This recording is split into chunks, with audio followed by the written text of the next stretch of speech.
Yo, what it is, what it do, what it be like. Hey, once again, this is your boy K-Sap, the man behind the mic of the Simply Ball Dropping podcast. Welcome into another episode. When you come across this video, please like, comment, and subscribe. Share the video. Tell a friend to tell a friend. We got a lot to unpack today on this particular episode. The time has come, the moment we've been waiting for. We got the mega fight between Errol the Truth Spence, man down, Terrence Bud Crawford. Like I said, I see everybody in the comments, hashtag salute. Everybody been hitting me up. K-Sap, what's your take on the fight? How do you feel? Which way you gonna go? But we got a lot to unpack today. First off, like I said, I appreciate everybody that's tuned in, that's been rocking with me. Like I said, I see everybody. I see the comments, man. Hashtag salute, man. Tell a friend to tell a friend. Before we get this thing started, man, the press tour is underway. We'd had a lot to talk about in these last 2 days with the press conferences. Both men, confident in their ability, talking about this is going to be one of them throwback fights. Errol Spence, 22 knockouts. Bud Crawford has his knockout streak. They've been talking a lot of smack. The first press conference, Terrence Crawford basically said, he's going to gut him like the big fish that he say he is. He's going to gut him, take him from the butt, slice him up, put the vice strips on him, peel back the skin. It's going to be enough for everybody to eat. EJ response is it's going to be a crawfish boil. They're smoking on that bud, telling people to go to his website to get them shirts, smoking on that bud. The big fish, yesterday's press conference, they still talking smack. Errol Spence basically was telling him how you gonna, reel me in with a pole. You can't catch a big fish with a pole. You're gonna need more than a pole. He said that's like going out there trying to get fishing for orca and reeling him in with a pole. You're not gonna reel me in. He said Errol Spence says it's gonna be a war of attrition. He said, but he's going to mentally breaking down physically and mentally and spiritually. But he did say, he gives Terrence Crawford his respect. He says in fights that Terrence Crawford has been hurt, he bites down and shows more grit. And the thing about what Terrence Crawford said, that he's going to be the unified, undisputed welterweight champion of the world. I mean, Errol's been wanting this fight. Terrence been wanting this fight. And like I tell people, I don't think no sides was ducking each other. I just think the time wasn't right. I don't think the negotiations was right. Errol Spence is the A side, Bud Crawford's the B side, top rank. Top rank don't deal with, BBC and Showtime. So it took them guys to get on the phone with each other to really, get it going. And now we're here, July 29th. But it's a lot been said, man. But before we get off into the show, let's roll the clip.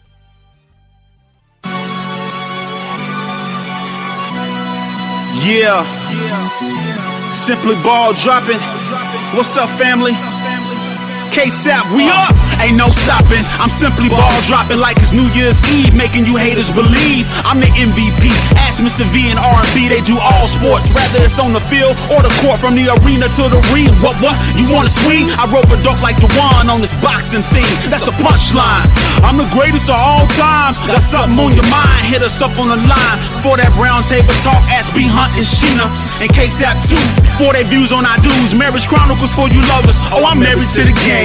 The championships, the only time I wanna ring. K-Sap, the man behind the mic, check 1, 2. It ain't a rap until I say it's a rap. Just fall through, pull up, the hottest pot smoking. Yeah, I got you open. This freestyle brought to you by James Ford, paid promotion. Yeah, simply ball dropping.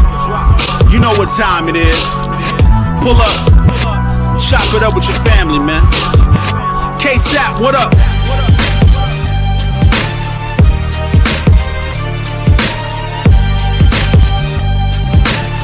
And now, your host of the Simply Ball Dropping podcast, the man behind the mic, K-Sap.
Now, from them clips that we just watched, it's going to be a war of attrition.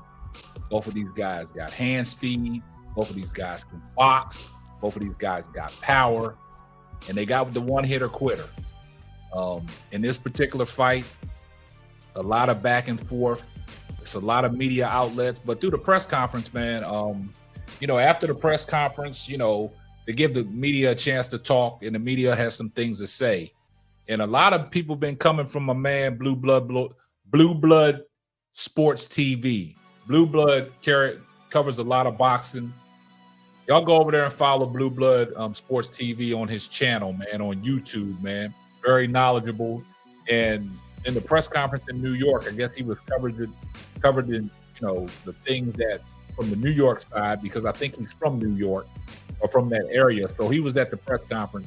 So he had a chance to, get his questions in. But before we get off into that, if you guys recall, if you're really following Blue Blood Sports TV, at one time he was all about Errol Spence, man. Errol Spence this, Errol Spence that. And then he finally got a deal with that BLK Prime where Terrence Crawford fought his last fight against David Avenesian.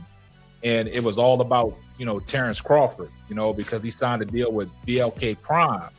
And that was I thought it was supposed to be a 3-fight deal.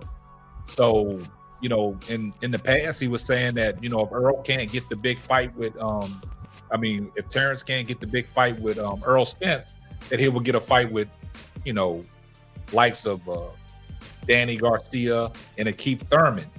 But, at one point, it was like the negotiations. I think Errol is not, putting into it as much as he's supposed to, because Terrence Crawford thought it was a 50-50 fight. Errol thought it was a 60-40 fight. So it's a lot of things that through the negotiations when they got on the phone with each other, it's a lot of things that Errol just had to nip in the bud to get the fight done. Had to make it a 50-50 fight. It's a lot of things that Crawford asked for that, Errol obliged to make the fight.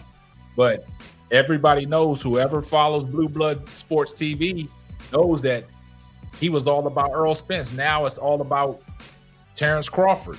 So when he had a chance to ask Errol questions about what he thought he would have to do to be successful against Terrence Crawford, this is what he had to say.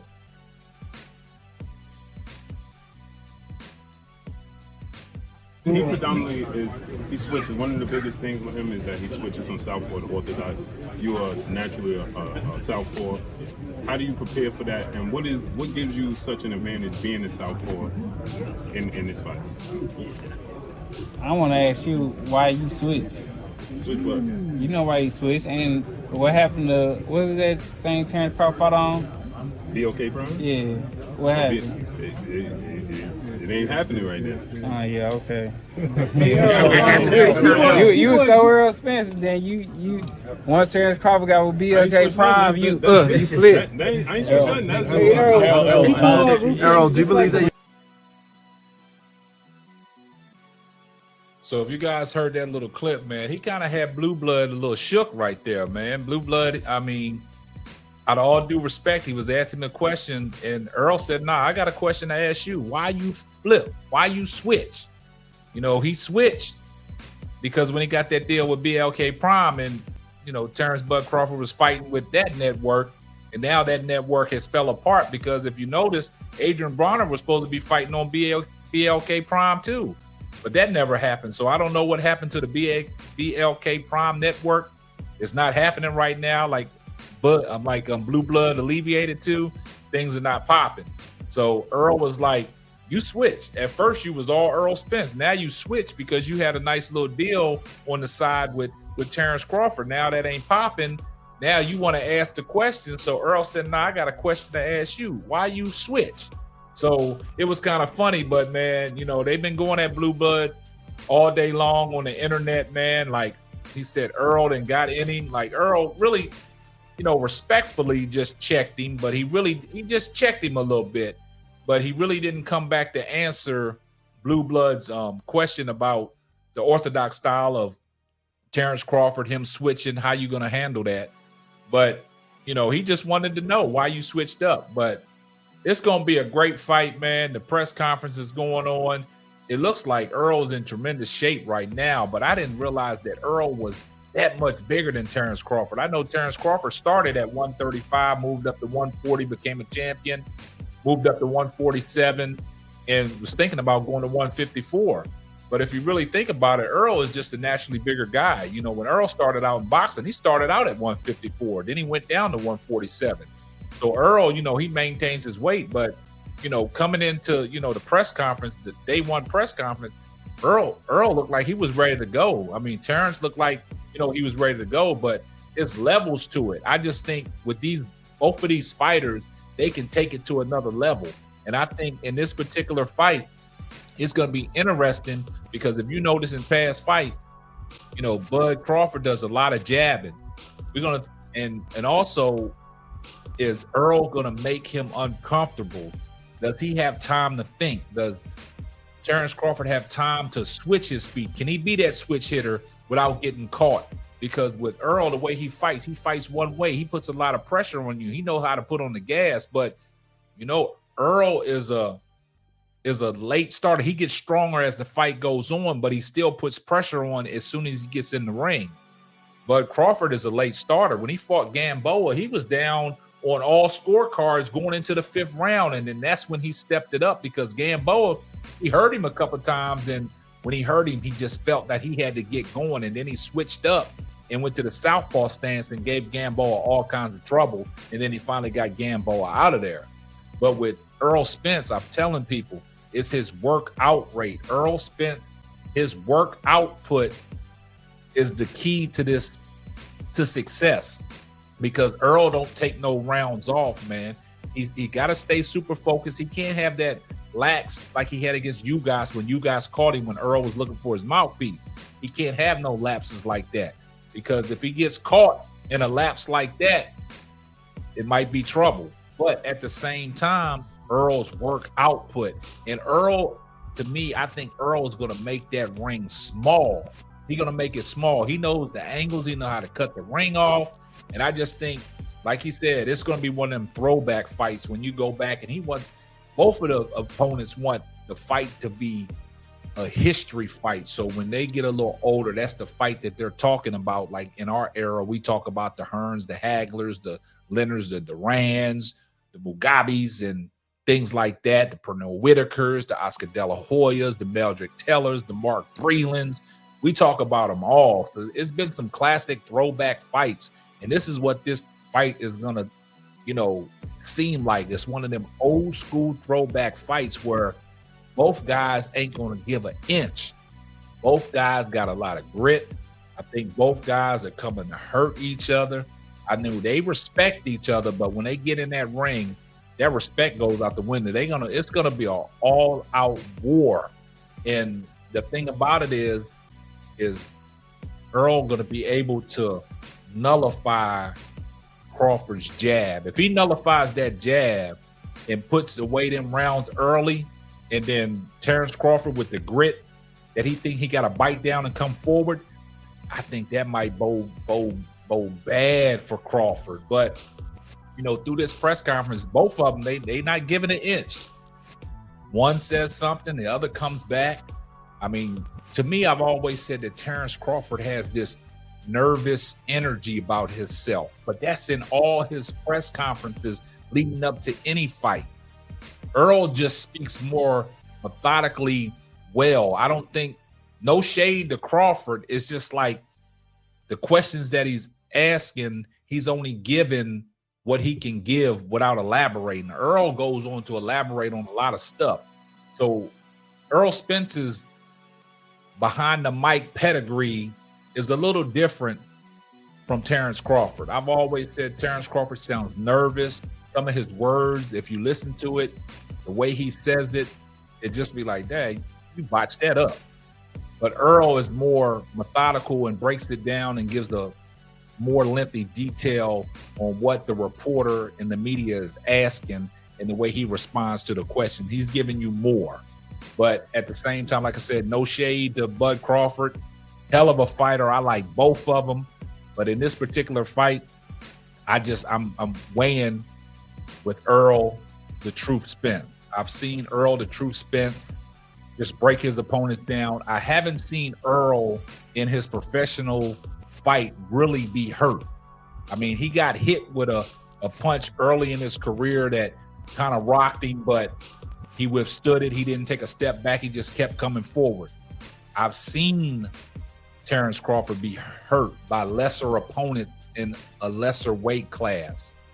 I've seen him been rocked. I've seen him been doing the stinky leg. The fight before he fought David Avanesian, the guy that he fought, I just thought the right hook that Bud Crawford was caught with, he got knocked down, but they didn't call it a knockdown. But that was a legitimate knockdown because a punch landed. I've seen him be on, Queer Street a little bit. But when he gets hurt, that's when Terrence Crawford bites down and he gives it all. If you look at it, go back to the Porter fight. He fought Porter. I thought Porter was winning that fight up until the dad stopped it.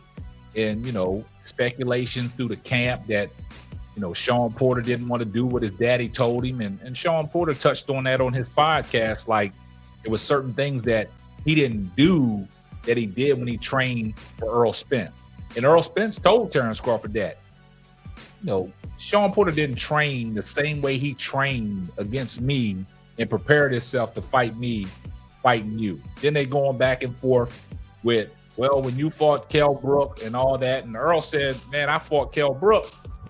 I damaged him. I punished him. And then you got him. You finished him off. And then Bud was like, you just mad you didn't get the stoppage over Porter. He hurt Porter. I mean, Porter wasn't the same fighter when he fought Bud Crawford, but I still thought that Porter was winning the fight up until the stoppage. And when Bud Crawford fought Kell Brook was already damaged goods, you know what I'm saying? But coming off of, victories, but, Errol fought these guys before Terrence Crawford. And like when he fought you guys, he broke that eye, you know what I'm saying? So it's speculations going back and forth. Who has Terrence Crawford fought? Who has Errol Spence fought? All the guys that Errol Spence fought was world champions. Errol Spence took the strap from him. So like he said, I'm going to get all these straps, and then he's coming for Bud's strap. So this is how we got here. So y'all guys let me know in the comments what you think, how y'all think the fight's going to play out. What y'all think about when he checked Blue Blood Sports TV, man. Shout out to Blue Blood Sports TV, man. Go over there and follow him on his YouTube channel. He provides a lot of great content, man.